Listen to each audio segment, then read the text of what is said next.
Kung gusto mo ng hayop na mahaba ang buhay, mag-aalaga ka ng ano? Aso. Prutas na binabalatan o tinatalupan bago kainin. Saging. Bakit nagfa-fasting ang isang tao?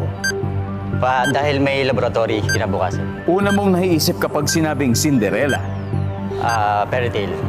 Popular song na pwedeng kantahin habang naguhugas ng kamay. Happy birthday to you. Let's go, Barrett!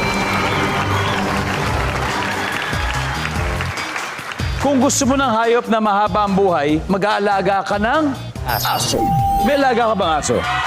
Meron. Okay. Ano pangalan ng aso mo? Talia. Matagal na sa'yo. Oh. Wow, that's great. Ako, yun din ang sasagutin ko, aso. Ang sabi ng survey ay, okay, prutas na binabalatan bago kainin, saging. Ang sabi ng survey, okay, bakit nagfa-fasting ang isang tao? Dahil magpapalaboratory. Kailangan tama yung resulta, di ba? Yes. Ang sabi ng survey ay, wow.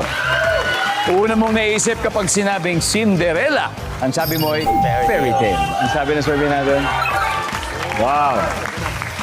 Popular song na pwedeng kantahin habang naghuhugas ang kamay. Happy birthday. Ang sabi ng survey natin, wow. Happy birthday, JJ. Mukhang maganda yun. Maganda to. 86 to go. Balikan na. Let's welcome back Red. Red. Si Red po, isang chef mula Nueva Ecija. Red, marami ka Nueva Ecija nanonood sa atin. Bago gusto mo silang batiin. Binabati ko po yung mga taga Nueva Ecija, especially yung grandmother ko, yung mama ko sa Kamasali, Lola Presi.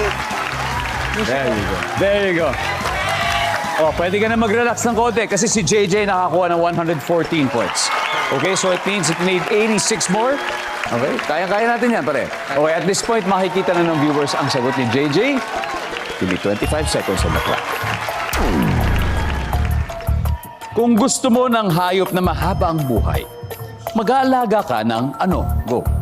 Dog, Bukod sa dog. cat, Prutas na binabalatan o tinatalupan bago kainin. apple, Bakit nagpa-fasting ang isang tao? para pumayat, Una mong naiisip kapag sinabing Cinderella. pretty, maganda. Popular song na pwedeng kantahin habang naguhugas ng kamay. Huwag na huwag mo sasabihin. Let's go! Red, we need 86. Okay. So, popular song na pwedeng kantahin habang naguhugas ng kamay, wag na wag mong sasabihin. Wow. Personal song mo talaga ito. Ano pumasok sa isip? Sino naisip mo?